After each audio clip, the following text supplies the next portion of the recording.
আপনারা জানেন যে আমরা হচ্ছে আগস্ট বিপ্লবের পর যারা আমাদের উত্তর ডিভিশনে অফিসার ইনচার্জ এবং সিনিয়র অফিসার হিসেবে আমরা এসেছি, দায়িত্ব দিয়েছি। আপনারা জানেন কতটা কঠোর পরিশ্রম করে, কতটা হচ্ছে আপনাদের সহযোগিতা নিয়ে আমরা হচ্ছে উত্তরাকে শান্ত করেছি, উত্তরার আইন শৃঙ্খলা পরিস্থিতি আমাদের নিয়ন্ত্রণে এনেছি।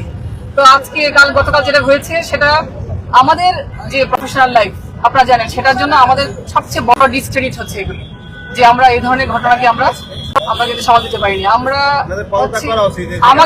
আমাদের পথে করা উচিত, এই কথা বলার সুযোগ নেই আপনার, ঠিক আছে? আমাদের পুলিশ কি পথে করা সুযোগ আছে? পুলিশ কি করে রাজনৈতিক পথ? পুলিশ কি রাজনৈতিক পথ?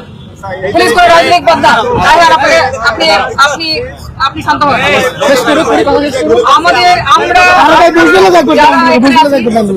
আমরা যারা অ্যারেস্ট করেছি, অ্যারেস্ট করার ব্যাপারে কি আপনাদের সহযোগিতা নিয়েছিলাম? আমরা আমাদের দায়িত্বের দিক থেকে তাকে অ্যারেস্ট করার ব্যবস্থা করেছি, আমরা তাকে অ্যারেস্ট করেছি, অ্যারেস্ট করার সমস্ত ব্যবস্থা আমরা করেছি। সুতরাং এটা আমাদের অ্যাচিভমেন্ট ছিল, কিন্তু সেই অ্যাচিভমেন্ট আমরা যাদের গাফলতির কারণে হয়েছে তাদের বিরুদ্ধে আমরা অলরেডি ব্যবস্থা নিয়েছি। আমরা হচ্ছে তাদের আরো তদন্ত কমিটি আমরা গঠন করেছি, আমরা প্রতিবেদন চাইবো খুব শীঘ্রই। সেই তদন্ত কমিটির ভিত্তিতে আমাদের জানেন যে আমাদের কমিশনার স্যার, আমাদের ঊর্ধ্বতন কর্মকর্তা আছেন, ঠিক আছে? আচ্ছা, আপনাদের সকল বক্তব্য আমরা শুনেছি, আমরা সঙ্গে সঙ্গে আমাদের ঊর্ধ্বতন কর্তৃপক্ষকে সেটা জানাচ্ছি। আপনারা জানেন যে আমরা একটা চেইন অফ কমান্ডের আন্ডারে আছি। আমরা তার বিরুদ্ধে বিচ্ছিন্নভাবে আপনারা কথা বলবেন না।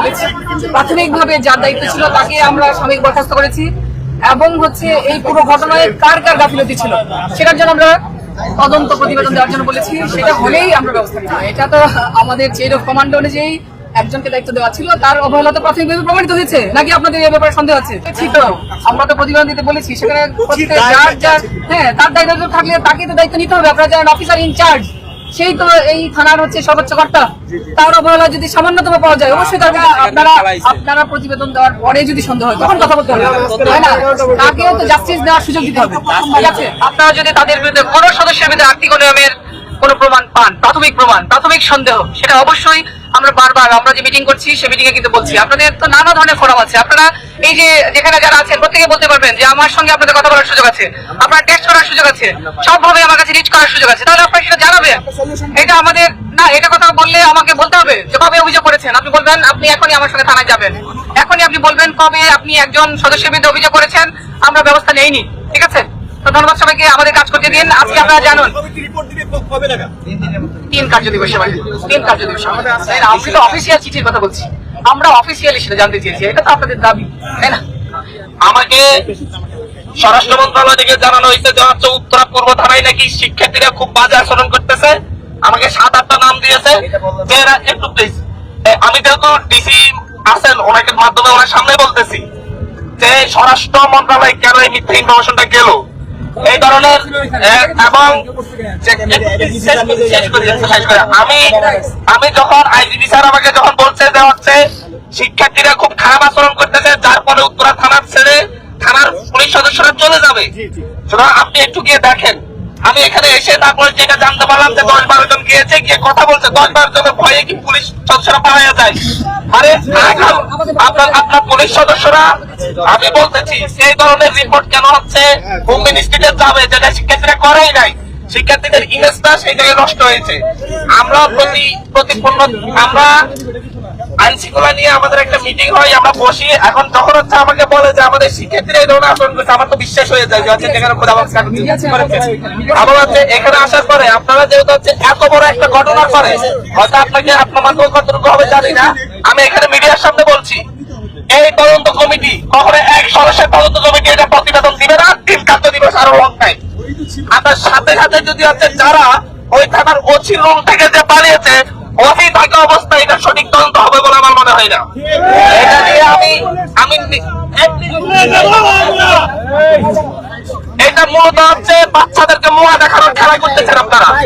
আমি আজকে এখানে এসে বুঝতে পারছি একজন এএসআই কে আপনারা ক্লোজ করলেন, ওসি যে সেখানে তার রুম থেকে পালাইছে, ওসির কোনো দোষ নেই, ওসিকে ক্লোজ না করে আপনারা কিভাবে তদন্ত করতেছেন?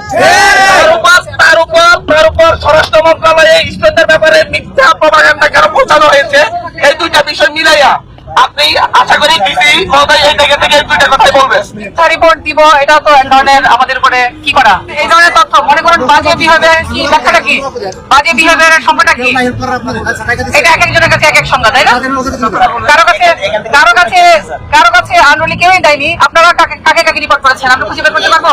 এই মোবাইলের যুগে হোম মিনিস্ট্রি মানে কি? হোম মিনিস্ট্রির লোকজনের সাথে আপনাদের যোগাযোগ নেই?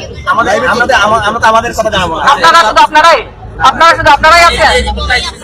আমি আপনাদেরকে অনুরোধ করব, শুধু আপনাদেরকে পুলিশকে শুধুমাত্র পুলিশ হিসেবে দেখবেন না, তাকে নাগরিক। আমরা প্রথমেই হচ্ছে আমরা নাগরিক, তারপরে আমরা পুলিশ অফিসার। এই যে থানার উপর যে ট্রমাটা গিয়েছে সেই সময় কি আমরা কেউ এখানে ছিলাম? এই থানায় কেউ ছিলাম? আপনারা বলতে পারবেন? একজন আছে, একজন এখনো নেই। তাহলে যে ট্রমাটার মধ্যে দিয়ে আমার পুলিশ অফিসার আজকে কাজ করতে এসেছে, তার ভয়ভীতি থাকবে না? আমরা কি মানুষ না? অবশ্যই। তাহলে এই ধরনের পরিবেশ তৈরি করলে যদি কোনো এই ধরনের পরিবেশ তৈরি হয়, এ কারণেই আমরা কনসার্ন ছিলাম। আমি তো আপনাদের সাথে কথা বলেছি, রাতে কথা বলেছি না? অনেক রাতেও তো কথা বলেছি। আমি কি একবার অভিযোগ করেছি আপনাদের বিরুদ্ধে? একবার অভিযোগ করিনি। আমরা আপনাদের সহযোগিতা চেয়েছি। আমরা মিডিয়া এবং ছাত্র প্রতিনিধি সবার কিন্তু সহযোগিতা চেয়েছি। কারণ এই ঘটনার প্রতিকার সবার আগে কে চায়? আমরা চাই। আমার আসামে পালিয়ে গেলে কি আমরা কাজ করতে পারবো? এই প্রতিকার তো প্রাথমিকভাবে আমরা চেয়েছি ঊর্ধ্বতন কর্তৃপক্ষের কাছে। আজকে রয়েছে এগুলো আপনারা আমাদেরকে বলুন, আমরা ঊর্ধ্বতন কর্তৃপক্ষকে জানাবো।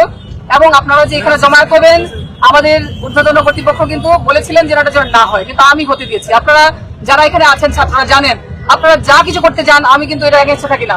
আমি জানি যে আমরা যদি মুখোমুখি দাঁড়াই তাহলে কি হবে, ভেন্টিলেশন, আমাদের মনের মাঝে কি আছে আমরা জানতে পারবো। আমরা এক পক্ষের সঙ্গে আরো পক্ষের কোনো দূরত্ব চাই না। আমরা চাই নাগরিকদের মনের মাঝে কি আছে সেটা জানুক, আর আমাদের মনের মাঝে কি আছে আমরা যেন জানি। আমরা জানি যে আগে এই গ্যাপ তৈরি হয়েছিল বলেই কিন্তু সেই আগস্ট বিপ্লবের ক্ষেত্র তৈরি হয়েছিল। আমরা আবার চাই না সেই দিন আবার ফিরে আসুক। আমরা বারবার কিন্তু আপনাদের সহযোগিতা চেয়েছি, এখনো চাচ্ছি। আপনারা দেখুন, এই অবস্থা হলে আমাদের পুলিশ অফিসারদের মোরাল অনেক ডাউন হয়েছে, আপনারা সেটা জানেন। তাহলে আপনাদের সহযোগিতা আমরা চাচ্ছি, তাদেরকে কাজ করার সুযোগ দেন। শাস্তি তো পুলিশ প্রতিদিন পায়, আপনারা সেটা জানতে পারেন না। প্রতিদিন শাস্তি দেওয়ার পুলিশের আছে। আপনারা যারা ব্যক্তিগতভাবে আমাকে জানেন, আমি যেমন আমি কিন্তু শাস্তি দেওয়ার ক্ষেত্রে সবাইকে সুযোগ দেই। না, আমার অধীনস্থরা কোঅপারেটিভ না হলে প্রমাণ দিলে আমি তাদের রাখবো না। আমার অধীনস্থ চেঞ্জ করার সুযোগটা আছে, ঠিক আছে? আমি শুনেছি, আমি প্রাইমারিলি তো আমার ইন্টেলিজেন্স আমি দিয়েছি, ঠিক আছে? অনেক সুযোগ আছে, ঠিক আছে? আপনারা কি করতে চান না চান আমরা সব শুনবো, সেটা জানাবো। সবাইকে ধন্যবাদ, সবাই ভালো থাকবেন। ছাত্ররা আচ্ছা, গণমাধ্যমের প্রশ্ন আছে। আচ্ছা,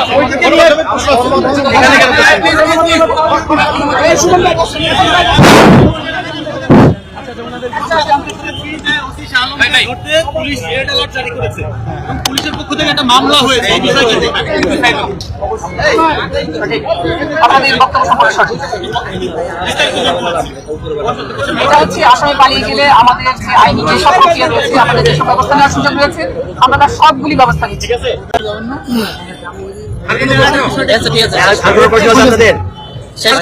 আপনাদের কোনো কোশ্চেন আছে? যেটা বলছে 3 দিনের মধ্যে ইনশাআল্লাহ আমরা 3 দিন অপেক্ষা করবো। ভাই, আপনাদেরকে অসংখ্য ধন্যবাদ এখানে আসার জন্য। ডিসি স্যারের ডিসিশন জানা দিয়েছে 3 দিনের মধ্যে আমাদের জানাবে, ইনশাআল্লাহ আমরা 3 দিন অপেক্ষা করবো। এই 3 দিনের মধ্যে আমরা কেউ বিশৃঙ্খলা করবো না। আপনি করে রাখেন, তাহলে আপনারা আমাদের সাথে নয়, এটা মাথায় রাখবেন। আমরা 3 দিনের মধ্যে অপেক্ষা করবো ইনশাআল্লাহ।